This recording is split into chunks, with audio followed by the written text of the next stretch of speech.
Okay, सो CCNP automation की last video में हमने बात करी थी जो हमारा पपेट एक नेटवर्क ऑटोमेशन टूल था, है ना। इस वीडियो में हम बात कर लेते हैं शेफ के बारे में। तो जैसे पपेट था वो भी एक ऑटोमेशन ऑर्केस्ट्रेशन टूल, ये भी हमारे पास एक ऑटोमेशन एंड ऑर्केस्ट्रेशन टूल। फर्क क्या होगा दोनों में, एक बार जरा सरसरे तौर पे ग्राउंड लेवल पे देख लेते हैं, फिर उसका थ्योरेटिकल जो एक्सप्लेनेशन है वो एक बार आपको दिखा देता हूँ मैं। अगर पपेट की हम बात कर रहे हैं तो उसके अंदर हमने देखा था कि जो आपका मेन डिवाइस था, है ना, जहाँ पे कंसोल पे आप काम कर रहे थे और कोड वगैरह बना रहे थे, उसको आपने नाम क्या दिया था? Puppet master. ठीक है, पपेट मास्टर। ठीक है। और जो आपके डिवाइसेस थे, नोड्स थे, जहाँ पे आपकी वो सर्विस इंस्टॉल थी, है ना, एक एजेंट इंस्टॉल था, और जिससे फिर ये क्या बोलते थे इनको? Puppet agent. ठीक है, मतलब जो सर्विस इंस्टॉल करनी पड़ती है ना आपको, मान लो राउटर का एग्जांपल ले लो, है ना, या सर्वर का एग्जांपल ले लो, उन पे जो एक extra piece of software install करना पड़ रहा है आपको, that is known as puppet agent. यहाँ पे ऐसे रहता था।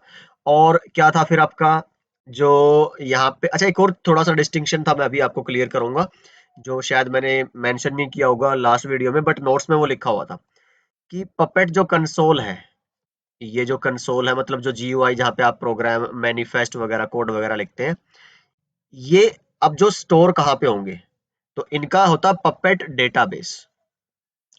तो पपेट डेटाबेस में वो स्टोर होंगे, और इनके जो मैनिफेस्ट है वो डॉट पीपी से स्टोर होते हैं, पपेट, है ना। तो ये जो अब डेटाबेस है ये लोकल भी हो सकता है। जो आपका ये शेफ सर्वर होगा एक तरह से ना, जिसको हमने क्या नाम, शेफ नहीं, ये पपेट की बात कर रहे हैं।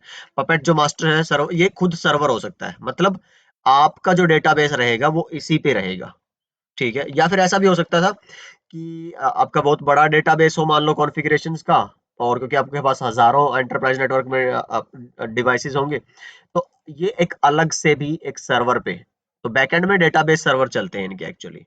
ठीक है, एसक्यूएल और ये सब, तो इससे ऐसे भी कनेक्ट हो सकता है। तो सेम डिवाइस जो आपका कंसोल है, पपेट कंसोल, जहाँ पे आप कॉन्फ़िगरेशन कर रहे हो, वो भी आपका सेव कर सकता है आपकी कॉन्फ़िगरेशंस को, आपकी मैनिफेस्ट को, आपके मॉड्यूल्स को, एंड अलग से सेपरेट भी एक डिवाइस हो सकता है। तो दोनों केसेस थे हमारे पपेट के अंदर। शेफ में शेफ सर्वर अलग से मिलेगा। तो यहाँ पे अगर मैं इसको किससे कंपेयर कर दूं, शेफ से, तो शेफ सर्वर यहाँ है, और शेफ एक्चुअली, है ना, नॉट शेफ।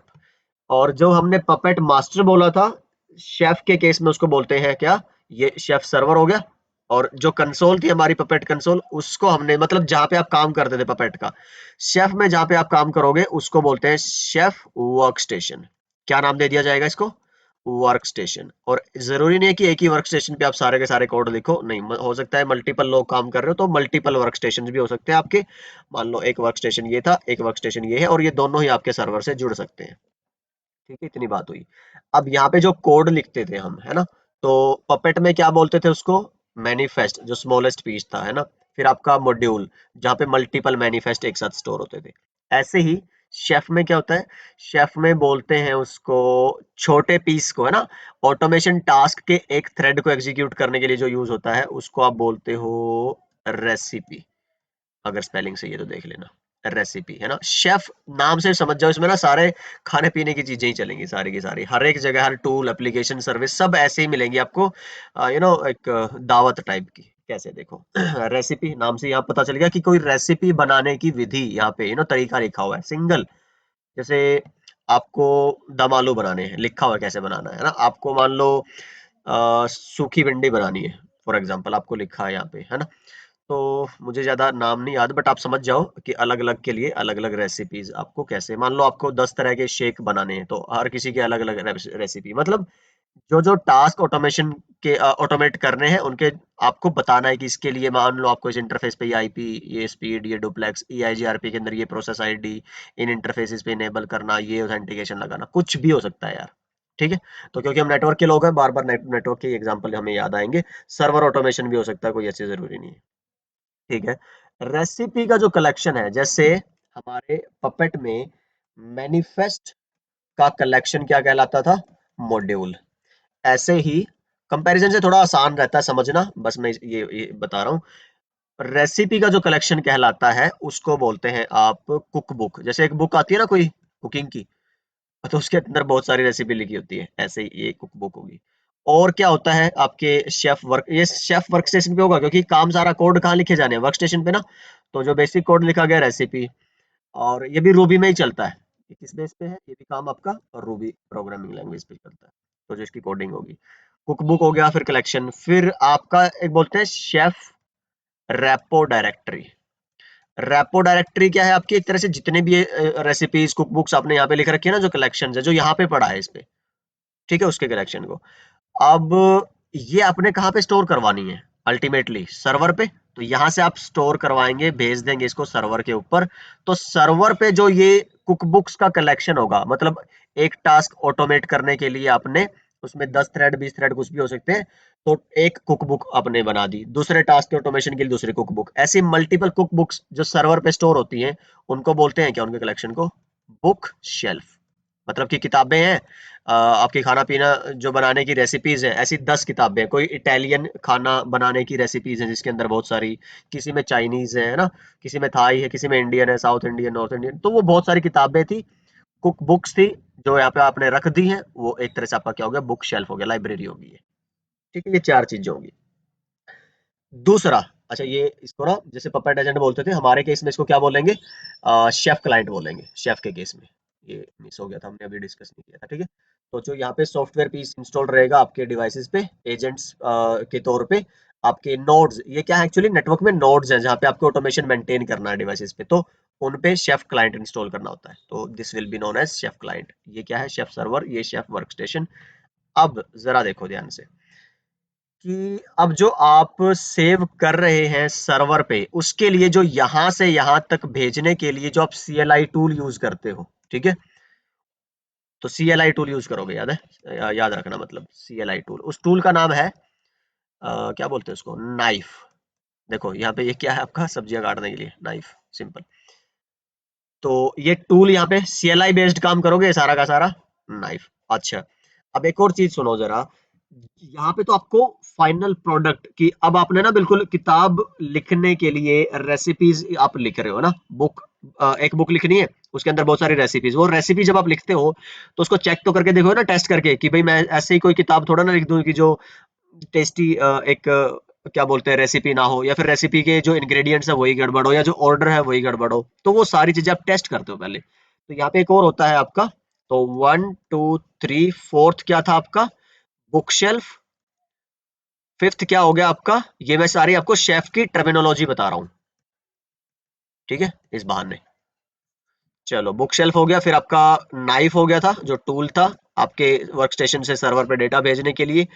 एंड फाइनली फिर आपका क्या है, टेस्ट किचन बोलते हैं। टेस्ट किचन नाम से देख लो, ऐसा किचन जहाँ पे टेस्टिंग हो रही है नए खाने पीने की, तो कोई नई डिश आप ट्राई करवाना चाहते हो अपने कस्टमर्स को, वो पहले आप खुद अपने किचन में टेस्ट करोगे, अपने इंटरनल शेफ्स वगैरह जो आपके अंदर वेटर वगैरह उनको टेस्ट कराओगे, मालिक को टेस्ट कराओगे, फिर आप देखोगे कि हाँ यार अब ये रोल आउट करी जा सकती है एक्चुअल प्रोडक्शन में, एक्चुअल आपके रेस्टोरेंट में।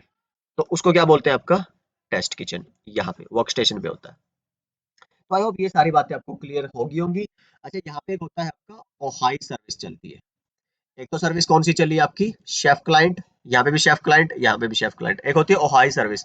शेफ क्लाइंट्स को जब भी कोई कुक बुक चाहिए होगी, ठीक है, मतलब इधर से जब भी कोई चेंजेस चाहिए होंगे, ये अपनी रन जो मेमोरी है शो रन को किससे, आपकी डिजायर्ड स्टेट वाली मेमोरी से कंपेयर करता रहेगा, जो कहाँ पड़ी है, सर्वर पे, ठीक है, कुक बुक्स वगैरह से।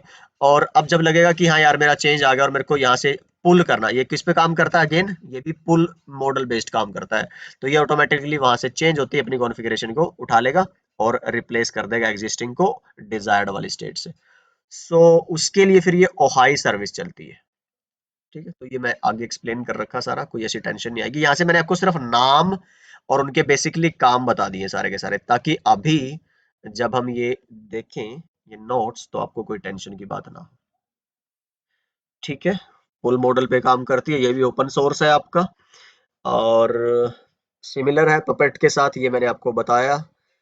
एंड इसकी अपनी टर्मिनोलॉजी है, अपने कंपोनेंट्स है, ये हमने डिफरेंशिएट कर लिया है।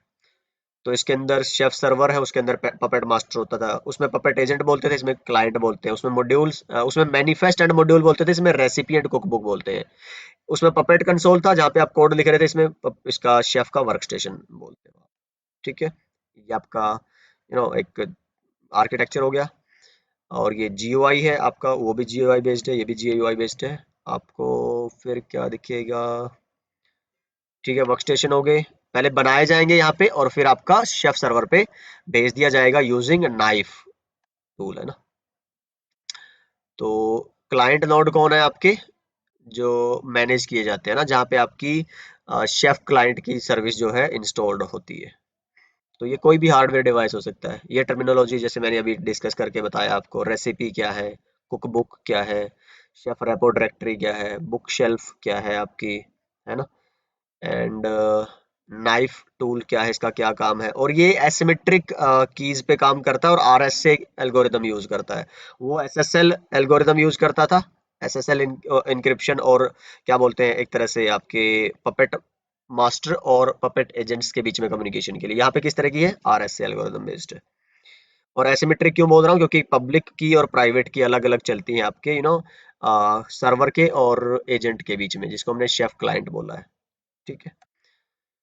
टेस्ट किचन मैंने आपको बताया क्या होता है, और जिस तरह से आपके मॉड्यूल्स मिल जाते थे आपको गिटहब पे और पपेट की पपेट फोर्स वेबसाइट पे, ऐसे ही गिटहब पे आपको शेफ के भी जो क्या बोलते हैं इसमें कुक बुक्स मिल जाएंगे, ठीक है।